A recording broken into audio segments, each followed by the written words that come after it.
Coutinho. Há muito tempo eu ouvia falar e agora meus olhos estão te vendo. Graças a Deus pela sua vida, pela autoridade de Deus no seu ministério. Prazer conhecê-lo pessoalmente.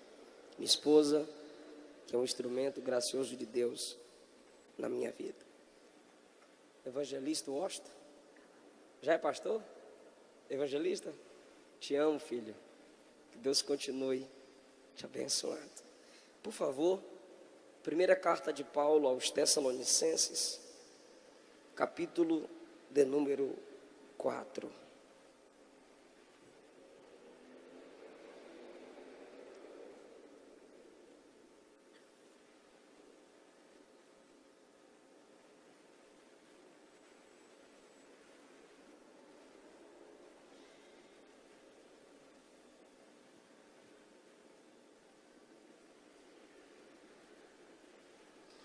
Primeira carta de Paulo aos Tessalonicenses, capítulo de número 4.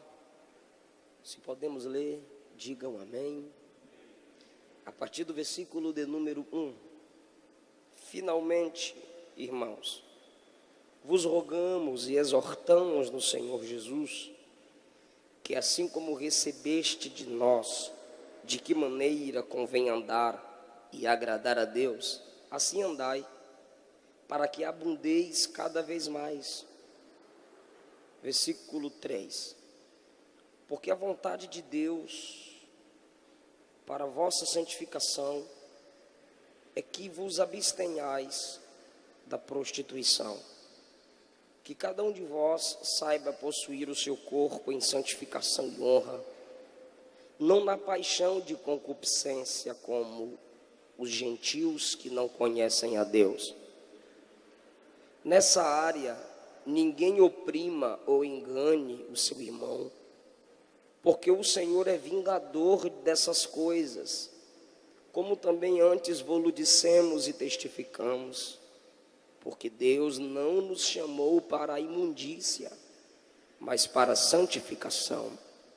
Quem despreza isto não despreza o homem, mas a Deus, que nos deu também o seu Espírito Santo. Quanto, porém, ao amor fraternal, não necessitais de que vos escreva, visto que vós mesmos estáis instruídos por Deus, que vos ameis uns aos outros. Porque também já assim o fazeis para com todos os irmãos que estão por toda a Macedônia. Exortamo-vos, porém, a que ainda nisto abundeis cada vez mais.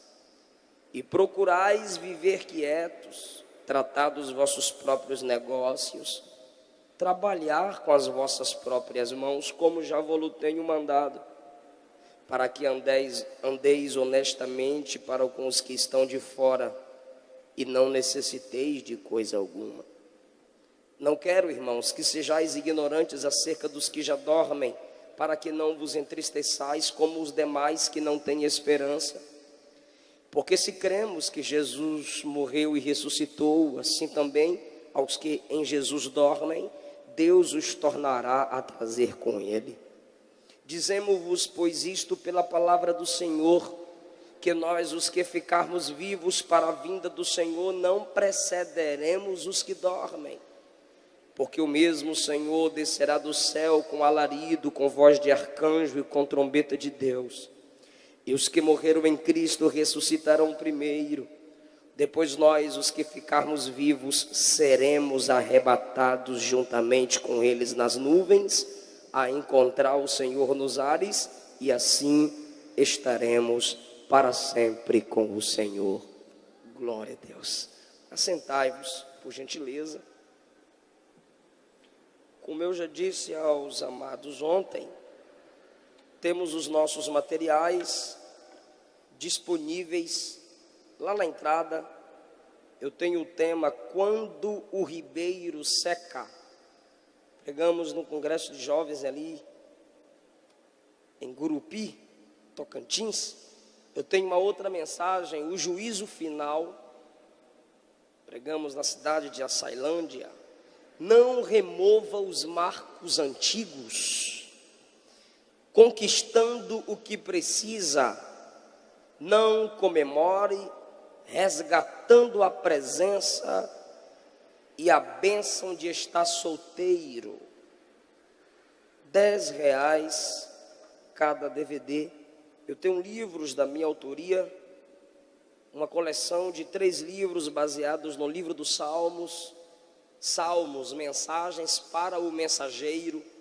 Cada um tem 50 salmos comentados e explicados com tema, introdução, esboço e conclusão.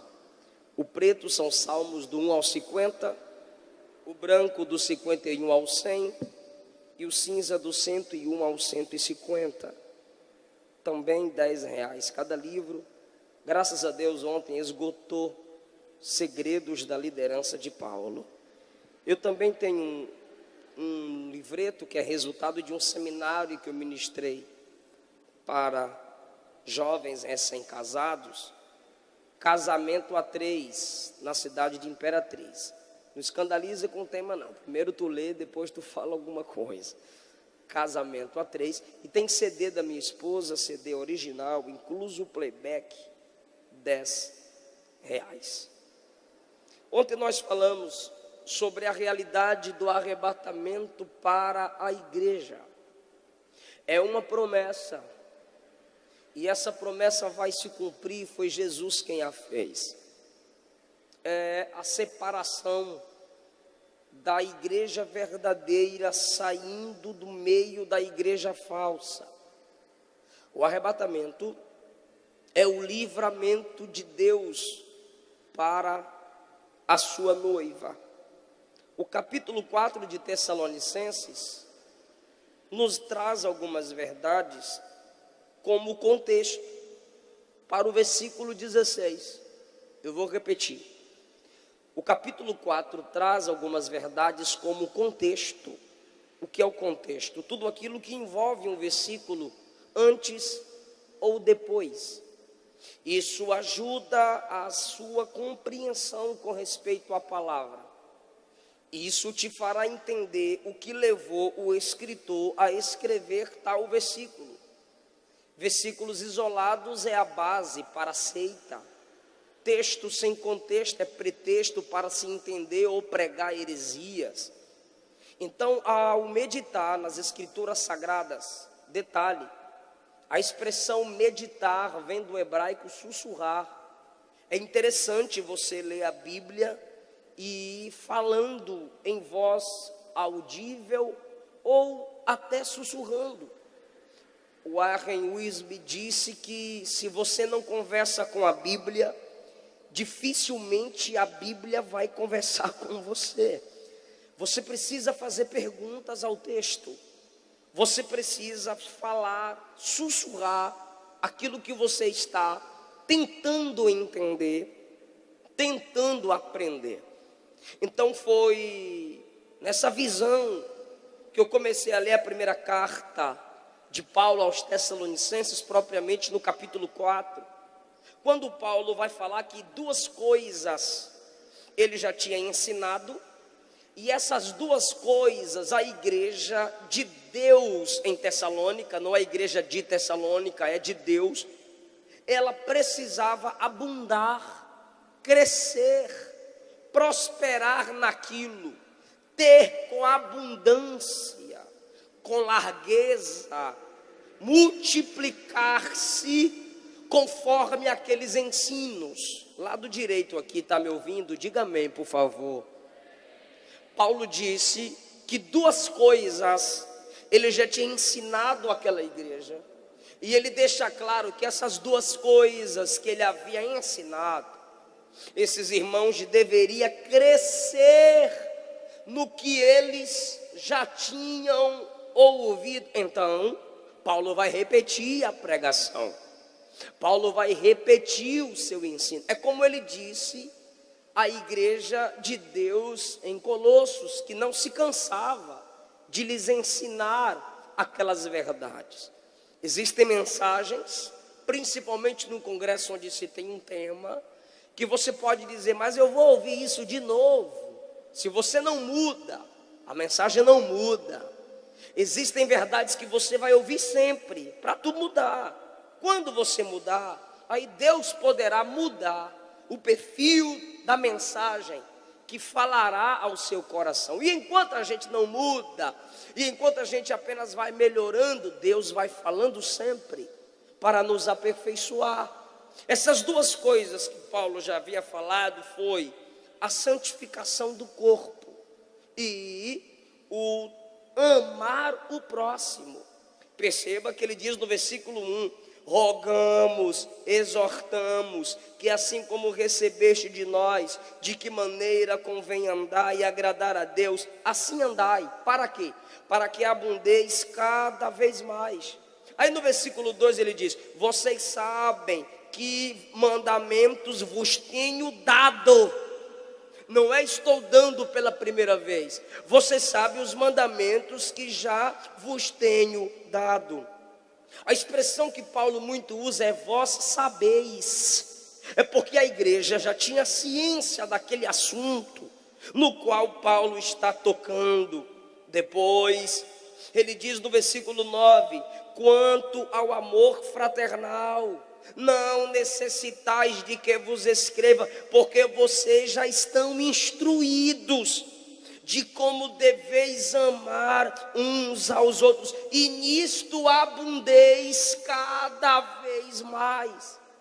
Paulo vai fazer uma conexão entre a mensagem do arrebatamento e o estilo de vida aqui embaixo. Repito, Paulo vai fazer uma conexão entre a mensagem do arrebatamento e o estilo de vida aqui embaixo. Os crentes que mais pensam no céu são os que mais fazem algo na terra, ou pela terra, ou pelo ambiente em que vive. Então, Paulo vai falar sobre algumas coisas que vai nos conectar à verdade do arrebatamento. Ele vai dizer a partir do versículo 1: vocês receberam, agora vocês precisam andar conforme o que receberam para que possam crescer. Você precisa se desenvolver espiritualmente se você crê no arrebatamento. Você não pode se limitar ao que você já viveu. Você não pode se limitar ao batismo nas águas. Você é crente? Sou. Por quê? Porque eu sou batizado. E o que é que você faz? Eu vou para a igreja e depois eu vou para casa. Não tem uma expectativa de vida espiritual. Não tem uma experiência maior com Deus. Não se desenvolveu naquilo que aprendeu. Toda mensagem tem a aplicação prática. Se eu ouço Bíblia e nada pratico, eu não passo de um hipócrita. Eu estou perdendo tempo se eu não quero trazer para a minha vida aquilo que ouço. É o que Paulo disse: vocês receberam, agora vocês precisam andar. Ou seja, praticar o que aprendeu para que possa abundar, para que possa crescer. Se você não começar a praticar o que aprendeu, você não vai se desenvolver. Deus tem mais para a sua vida. Deus tem mais para a nossa geração. Quando o Senhor chama Ezequiel, Deus o chama para o profundo. Começa nos pés, vai para os joelhos, vai para o ventre, vai para o lombo. Depois ele tem que atravessar a nado, porque Deus tinha mais para Ezequiel. Davi começa como pastor de ovelhas. Davi era um tocador de harpa. Davi começou sendo o protetor das armas do rei. Davi carregava o lanche para os seus irmãos. Se tornou o maior rei da história de Israel. No capítulo 42 de Jó, Jó disse: Senhor, antes eu te conhecia de ouvir, mas agora eu te conheço mais de perto. Os meus olhos estão te vendo. Quando você observa a vida de Moisés, ele, quando criança, tem uma experiência dentro de um cesto colocado no rio Nilo. A Bíblia Sagrada diz que ele é encontrado pela princesa, ele é criado no Egito. Estevão disse que ele foi formado em todas as ciências do Egito. Moisés era um camarada totalmente preparado. Quando a Bíblia diz em Êxodo 2 que ele cresceu e se tornou varão, a expressão varão ali é homem de valor, homem valente. A história diz que Moisés chegou a ser general de um grande exército. Moisés foi se desenvolvendo na vida. Moisés viu milagres acontecendo quando Deus enviava aquelas pragas pregadoras, porque cada praga era uma pregação no Egito. Moisés viu as águas do Mar Vermelho se abrirem. Moisés viu um pedaço de madeira entrar numa água, ele mesmo colocou por ordem de Deus, e a água que não dava para beber se tornou potável. Moisés tocou na rocha, feriu rocha, saiu água. Moisés viu maná descer do céu, codornizes à altura de estender a mão e pegar quando tiveram fome.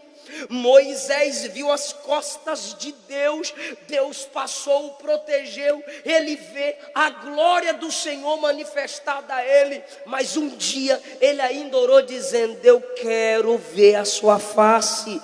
Deus disse: quem vê minha face morre. Ele insiste como quem diz: eu morro, mas eu vejo, eu quero ver a sua glória. Moisés era alguém que tinha sede de algo a mais. O que Paulo canta sobre Deus? Ó profundidade das riquezas, da sabedoria e do conhecimento. Gente, o que eu estou dizendo para você, parafraseando o que Paulo diz no versículo 1: o que eu já vos ensinei, vocês receberam, anda nisso, para que cresçam cada vez mais. Oh, aleluia! Daniel, no capítulo 1, ele é um dos sábios na Babilônia. No capítulo 2, ele é o líder dos sábios. No capítulo 4, ele é conselheiro de Nabucodonosor. No capítulo 5, ele é constituído terceiro governador na Babilônia. No capítulo 6, já não é o Império Babilônico, é o Império Medo-Persa, sob a liderança de Dário. E Daniel é constituído como um homem que lidera 117 homens que lideravam o reino. Daniel foi crescendo cada vez mais. Você precisa se desenvolver. Você não pode ficar na mesmice. Evangelho é poder de Deus para a salvação, mas também é poder de Deus para nos desenvolver. Aleluia. Eu estava agora na convenção no Brás, pastor Amarildo também estava e vários obreiros aqui, e um representante do IBGE estava lá.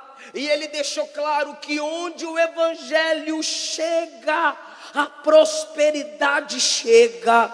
Onde o evangelho chega, as famílias mudam. E temos estimativas de crescermos muito mais nessa nação. Não foi pastor que disse isso, foi um dos líderes do IBGE. O que eu estou querendo dizer é que o plano que Deus tem para nós é grande. Por que os pastores estão aqui acreditando em vocês? Por que pastores, presidentes que já deram muito da sua vida poderiam estar descansando, mas estão investindo na nossa vida? Porque acreditam em nosso futuro.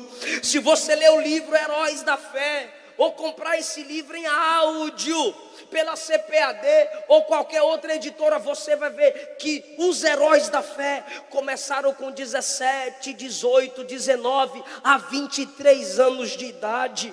Com 23 anos de idade, Lutero já era doutor. Com 20 anos de idade, muitos jovens faziam a diferença. Eram teólogos, eram missionários, porque o que eles ouviam, eles iriam crescendo. Hoje eu tenho 28 anos de idade. Eu comecei a pregar a palavra com 5 anos.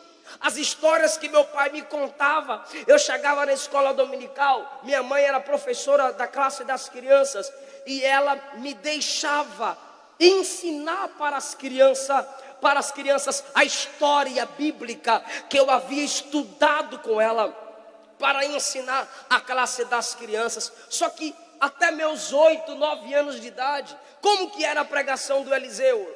Eu sou de Ilhéus, Bahia, então ali me chamavam de pregador mirim, Eliseuzinho. Aí eu pegava o microfone e falava um monte de versículo, e falava um monte de salmo. Tinha nada a ver um salmo com o outro, mas as pessoas dizem: ó, que bonitinho. Se com 28 eu estou desse tamanho, imagine com 8, 9, 10.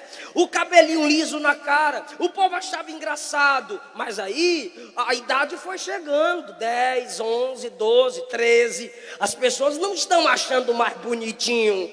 E o que eu fiz? Eu comecei a cantar. Gravei 2 CDs, comecei a compor, mas eu estava percebendo que Deus queria mais de mim. Eu fui pregar em Brasília. Quando eu fui pregar em Brasília, nos hospedamos na casa de um casal, Samambaia, Distrito Federal.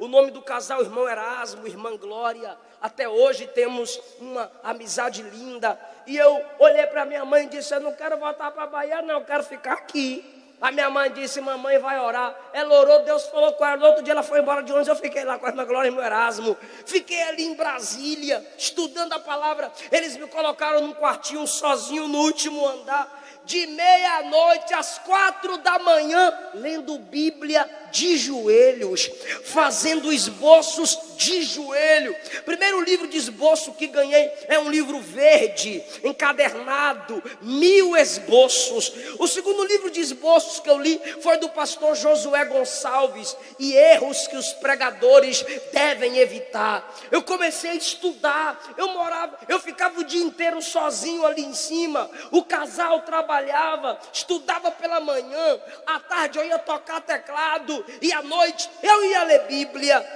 Chegou até o período da minha tia, que também morava em Brasília, me levar no médico, e o doutor falou assim: isso é normal, ele é por dentro, ele tem o dobro da idade que ele tem por fora. Ela disse: que é isso, doutor? Ele disse assim: provavelmente ele lê muito ou não come muito. Era o jejum e a leitura da palavra a noite inteira. Aí tem gente que pensa que fazer a obra de Deus é fácil. Tem gente que pensa que crescer no ministério é fácil. Não é, meu querido. Crescer dói. Para abundar naquilo que Deus nos deu, tem que se pagar um preço, tem que descer na presença do Senhor. Você precisa valorizar os seus sonhos, você precisa valorizar a palavra, porque aquilo que você valoriza, você atrai. Eu comecei a pregar a palavra. Hoje eu sou vice-presidente em um campo. Hoje sou casado e bem casado com a mulher do meu tamanho, eu não apanho. Hoje eu prego no Brasil e fora do Brasil. Tenho 6 livros escritos, está saindo o 7º, mais de 500 temas em DVDs. Hoje eu formo pregadores, adolescentes e jovens, e o Deus que fez na minha vida quer fazer muito mais na sua vida. Aleluia. Pelo amor de Deus, não me entenda mal, eu não estou aqui me gloriando, eu estou falando de onde Deus me arrancou, o que Deus fez na minha vida, o que eu aprendi com a minha liderança. Eu comecei a praticar o que eu aprendia, e eu quero mais, eu vou me desenvolver mais, e você também pode, porque o céu é para aqueles que, se tiver como, se tiver oportunidade, se tiver tempo, vão investir para crescer em Deus. Quem está entendendo essa palavra? Aleluia.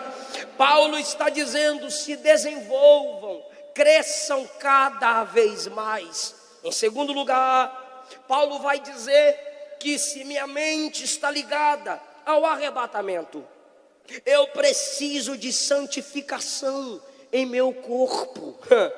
O negócio vai apertar, mas eu tenho que falar, principalmente porque o público aqui, a maioria é jovem, e a nossa geração Quando eu digo a geração, é o tempo em que vivemos. É a geração da pornografia. As propagandas têm que ter mulher pelada. Aí eu fico me perguntando, por que essas feministas não vão lá lutar para tirar a foto das mulheres seminuas nas propagandas, mas querem tirar das escrituras sagradas os conselhos que Paulo dá para o benefício da família?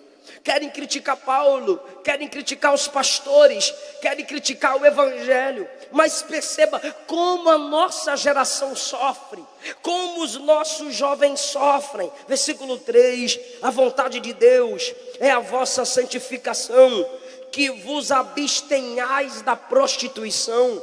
A expressão prostituição aqui vem do grego porneia, que quer dizer todo tipo de imoralidade sexual.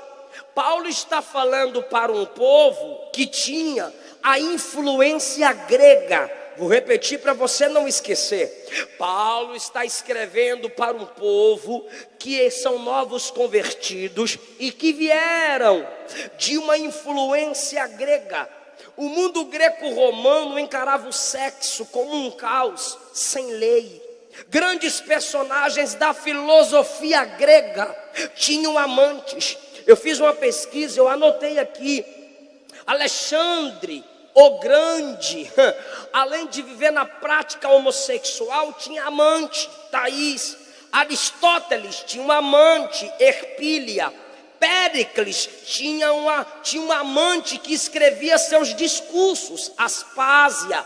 Platão tinha uma amante, Arquenassa. Sócrates tinha um amante, Arquipe. O templo do culto pagão era Afrodite, onde o culto era feito aos deuses pagãos com relações sexuais e homossexuais. Sexo aberto, o mundo não mudou.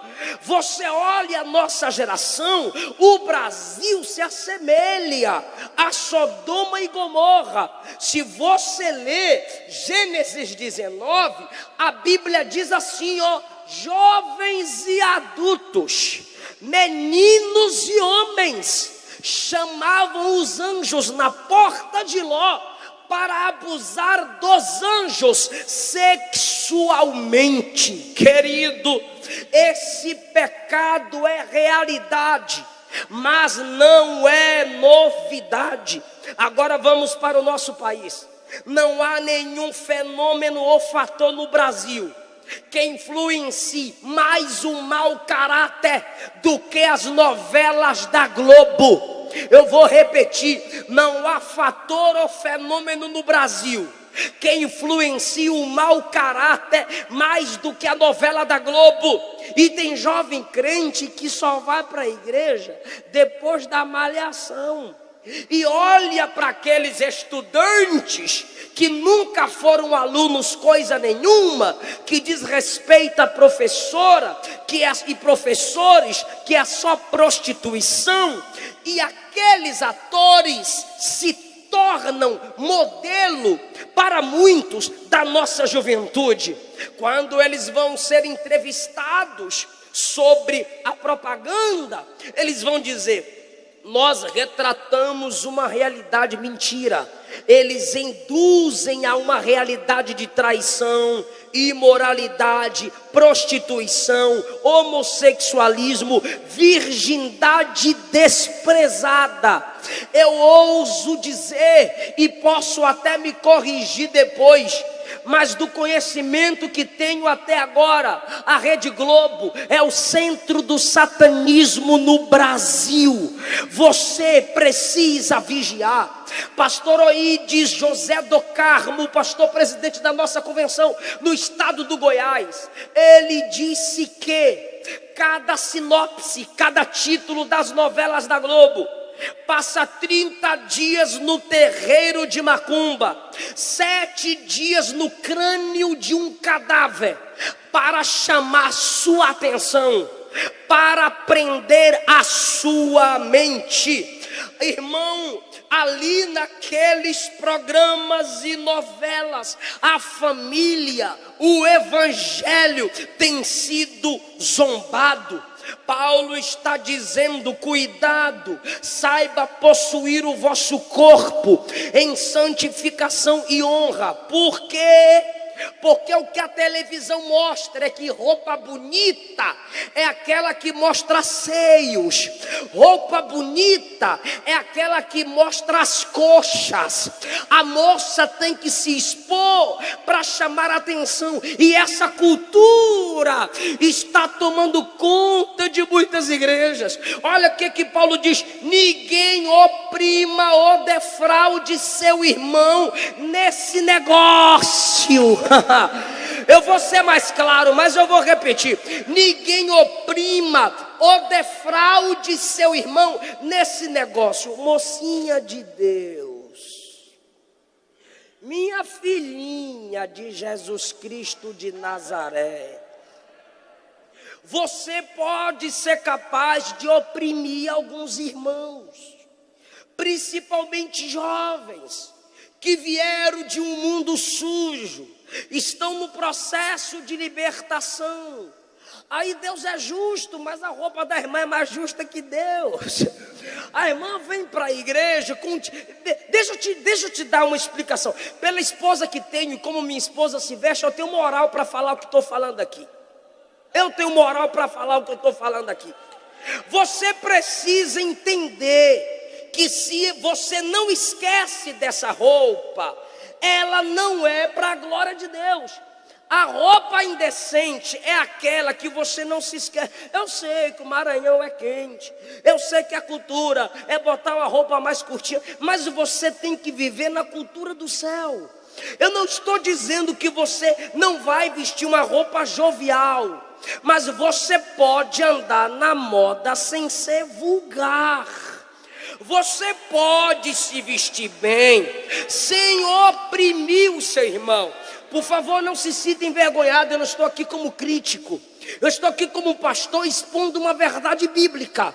Provérbios 7 fala contra mulheres que se vestem como prostituta. Paulo escreveu a Timóteo dizendo que a mulher tem que se vestir com modéstia e pudor. Então, minha filha, se você acha necessário vestir tais roupas que é para conquistar o seu varão, mostrar a perna para conquistar o varão, às vezes eu penso: a irmã está mostrando as pernas porque é a única coisa que tem de bonito. Não, eu tenho que expor para ver se alguém olha para mim. Eu tenho que me expor para ver se eu chamo a atenção de alguém. Se pela carne você conquistar, se pela pele você conquistar alguém, pela pele você será desprezada, porque ela murcha. Se o camarada gostar de você só pelo seu corpo, ele vai te trocar por outra, porque sempre ele vai achar uma com um corpo mais bonito que o teu. Pensa um pouquinho, minha filha. Teu corpo, diz a Bíblia, é para a glória de Deus. Mantenha seu corpo em santificação e honra. Você, minha filha, pode não ter dificuldade com alguns tipos de vestes, não, mas os homens têm. Eu já vi cantoras em nossas tribunas que os pastores têm que baixar a cabeça e clamar o sangue. Mas antes de clamar o sangue, faz igual o pastor Bertier, manda descer e trocar a roupa, depois volta para cantar. Querida, você precisa entender que você é representante de um reino, e o reino de Deus é reino de santidade. Quem está entendendo essa palavra? Deus tem compromisso sim com as suas vestes. Não oprima seu irmão nessas coisas. Olha o que Paulo diz: Deus é vingador dessas coisas. E eu também quero falar para os meninos.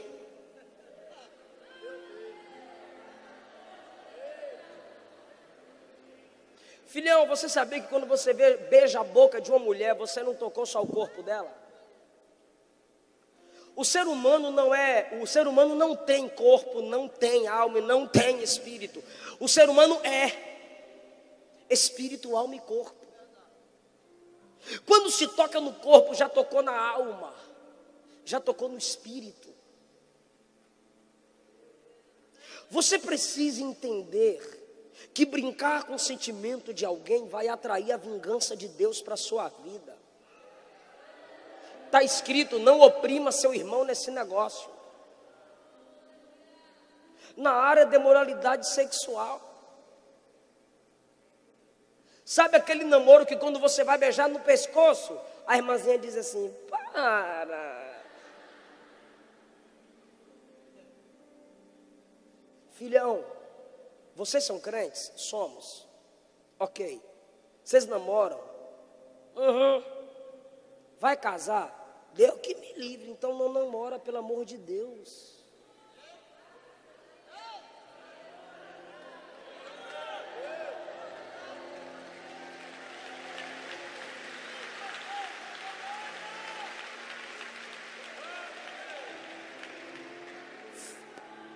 Você está oprimindo alguém. Você namora com aquela menina? Aham. Vai casar com ela? Sei não. Então você está com a mulher de outro cara, velho. Não entendi, pastor. Tá bom, eu vou explicar. Você namora essa menina? Aham. Vai casar com ela? Não. Você está se envolvendo com a mulher de outro homem. Por quê? Porque tem alguém que vai casar com ela, enquanto você diz que não. O homem dela é quem vai se casar com ela.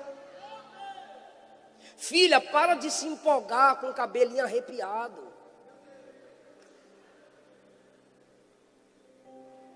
Com tênis caro. Não, ele se veste lindo. A roupa dele é top. É. E a mãe dele, como é que se veste? E o pai dele? O que tem a ver, pastor? Tá bom. Ele anda de carrão, rebaixado. O som é até mais caro que o carro. Tuti, tuti, tuti, tuti. O cabelo é bonitão. A roupa é de marca e ele gosta da marca que aparece, né? A marca. Tem que ser do lado de fora. Mas a mãe é desdentada, o pai anda de havaiana, todo mundo doente. Do jeito que ele trata a mãe, vai cuidar de você. Do jeito que ela trata o pai, ela vai tratar você, filhão.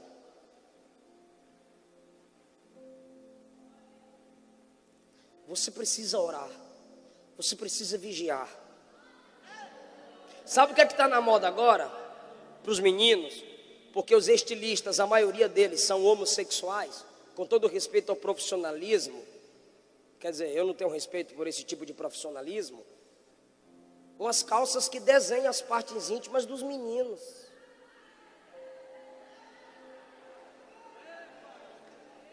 E eles vêm para a igreja toda apertadinha, igual uma salsicha.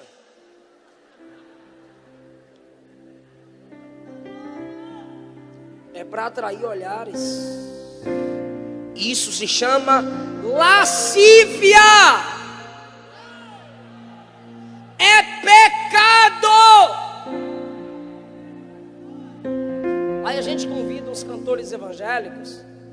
Eles vêm todo apertadinho, com a calça aqui embaixo, com a camisa curtinha, fazendo o para mostrar a barriguinha. É ilícito. É lascívia. É exposição do corpo de forma pecaminosa. Deus está falando com essa juventude aqui. Conecte teu corpo ao arrebatamento. O corpo que o arrebatamento vai transformar é corpo santo. O corpo que Cristo vai glorificar é corpo santo. Aí eu não entendo algumas mães. Eu não entendo algumas mães. Namora, minha filha, mas não casa não. Eu e minha esposa estamos tratando um assunto lá em Goiânia, que a mãe que se diz crente, pastor, olhou para o casal de jovens e disse assim: vocês querem fazer sexo? Ela usou a expressão: vocês parecem que estão no cio. Faz sexo, mas não casa.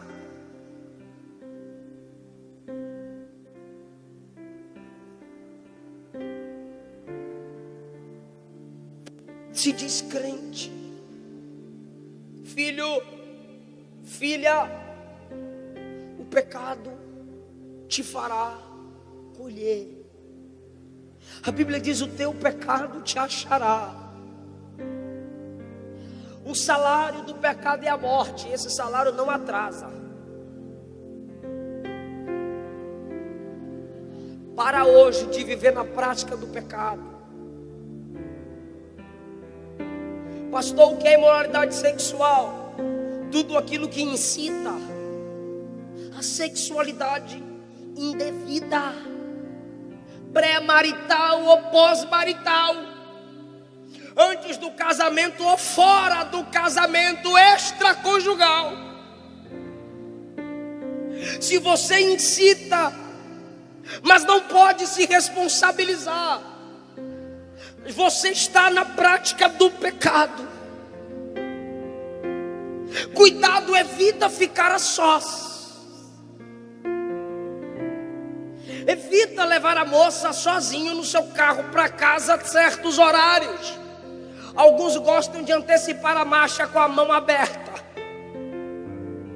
Minha filha vigia, meu filho vigia. Eu posso falar mais coisa aqui? A prática da masturbação está destruindo alguns jovens, até casamento. E tem missionários televisivos, pregadores da internet, homens conceituados, livro que o camarada ainda tem a coragem de escrever. A Bíblia não fala nada sobre isso. Ah, você está de brincadeira. Tu está de brincadeira com a minha cara dizer que a Bíblia... Irmão, do que a Bíblia não fala, meu querido? Ela tem princípios. Se ela não falar diretamente, ela põe princípios. Bora pensar. Um jovem não masturba pensando numa lâmpada, num alface, numa caixa de som. Ele masturba-se pensando numa moça que se expôs diante dele. Então, o que Jesus disse? Aquele que deseja uma mulher que não é tua, em seu coração já adulterou, já cometeu imoralidade sexual. Segundo, é resultado de pensamento sujo. O que a Bíblia diz? Pensai nas coisas que são de cima. A Bíblia diz: leve cativo o seu pensamento a Cristo. A Bíblia diz: medita na minha palavra dia e noite. Ocupa sua mente com o que é santo. Primeiro, olhou, desejou, pecou. Segundo, maus pensamentos. Terceiro, a Bíblia diz: fuja da aparência do mal. Não passa mais por aquele endereço que mostra aquela foto daquela mulher nua. Não vai mais naquele mercado onde aquela funcionária sem vergonha não sabe se vestir. Evita ficar na internet. Evita seguir moças ímpias, rapazes, obreiros, pastores, pregadores. Eu não entendo como que obreiro casado segue mulher ímpia. Filho, para de seguir. Tu estás se tornando escravo do prazer. Para nós na Bahia tem uma bestalhada. Por quê? Por que o diabo escraviza os nossos jovens nessa prática? Porque é tudo mental, imaginário. Gente, eu vou abrir o verbo. Ele não tem que dar satisfação a ninguém. É aqui dentro. Ele tem que mentir. É aqui dentro. O diabo escraviza a sua mente. Aí, isso aqui eu e minha esposa sabe. Pastor, vem cá em casa por favor. Aí vai eu e minha esposa. Eu estou me separando do meu marido. Por quê, irmã? Eu casei. Tem 8 meses que ele não me toca. Por quê, irmã? Ele vira para a cama e tem prazer em si mesmo. Vira para a parede e tem prazer em si mesmo. Uma outra, Diz que se levantou na madrugada. O marido estava com o PC aberto, tendo prazer em si mesmo, sem tocar na esposa. É vício. Meu filho, decide hoje a viver em santidade, porque a trombeta vai tocar. Meu filho, decide hoje a deixar isso de lado. Suas mãos é para a glória de Deus, seu corpo é para a glória de Deus. Seu corpo é para constituir uma família abençoada. Eu profetizo em nome de Jesus que o diabo não vai destruir seu futuro pela sua fraqueza. Quem pode levantar a mão para receber essa palavra? Eu abençoo você com sabedoria de Deus, com poder de Deus. Que o Espírito Santo nessa manhã te fortaleça. Que o Espírito nessa manhã abra sua mente para a palavra. Que Deus afaste de você quem te faz pecar. Que Deus afaste de você quem te faz cair. Que Deus afaste de você o mal.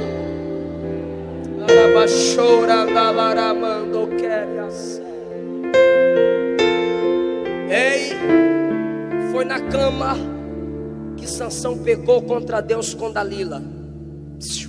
Foi ali que diz a Bíblia, o Espírito de Deus já havia se apartado dele, ele não sabia.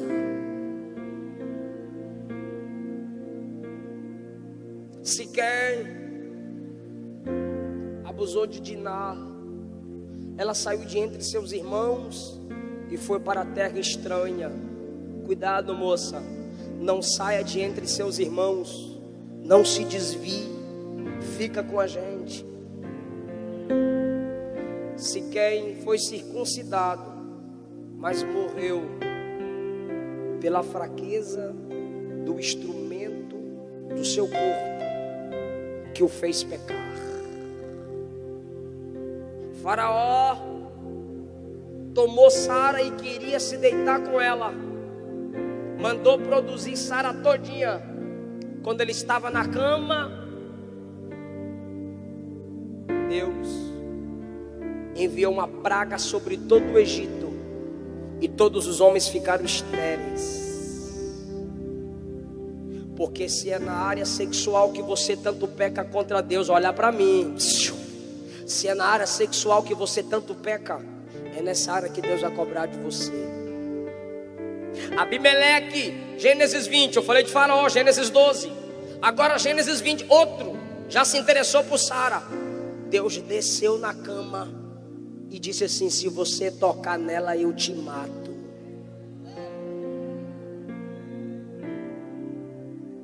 Ela tem marido.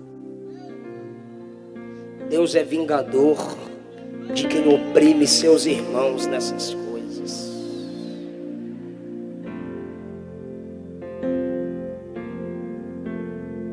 Que a sua cama seja um ponto de encontro entre você e Deus, como aconteceu com Samuel. Para quem lê Bíblia, eu vou repetir: que a sua cama seja um ponto de encontro entre você e Deus, como foi com Samuel. Que o seu quarto seja um ambiente não de pecado, mas de oração. Mateus capítulo 6, versículo 6. Quando fores orar, entra no teu quarto, fecha a porta, ora em secreto, e teu pai que te vê em secreto te recompensará. Aleluia. Conectando a minha vida terrenal ao céu, crescendo no que aprendo, santificação do meu corpo. Terceiro, trabalho e honestidade. Pastor, o que tem a ver isso com arrebatamento? Céu não é lugar de preguiçoso. Tribunal de Cristo vai ser lugar de galardão, mas é para quem trabalha. E não é só para quem faz obra de Deus. Não. Como você se comporta no seu emprego? Como? Paulo disse: sirvam aos vossos senhores, que são os patrões, como se estivessem servindo a Deus. Sabe você que vê o patrão chegando e diz: ah, lá vem um Satanás. É desse Satanás que vem seu salário, que paga sua conta, ou suas contas. Foi desse diabo que você ter um emprego. É uns crentes que vão trabalhar de cara fechada, recepcionistas, ignorantes, tinha que estar trabalhando com porco, em vez de estar trabalhando com gente. Você está roubando o seu patrão, se você fica no WhatsApp o dia todo. Ele não te paga para ficar na internet, ele te paga para trabalhar. Versículo 11: procureis viver quietos e tratar dos vossos próprios negócios, trabalhar com vossas próprias mãos. Muitos meninos preguiçosos. Hoje eu vivo só do ministério, sim, mas eu pregando, já vendi peixe, já vendi livros, já trabalhei em lava-jato. O trabalho dignifica o homem. Ministério agora está se tornando trampolim de preguiçoso. Vou trabalhar, mas não vou pregar. Vou trabalhar, mas não vou virar cantor, para ficar ganhando dinheiro, ficar pedindo oferta. Querido, a oferta... Estamos aqui mais uma vez.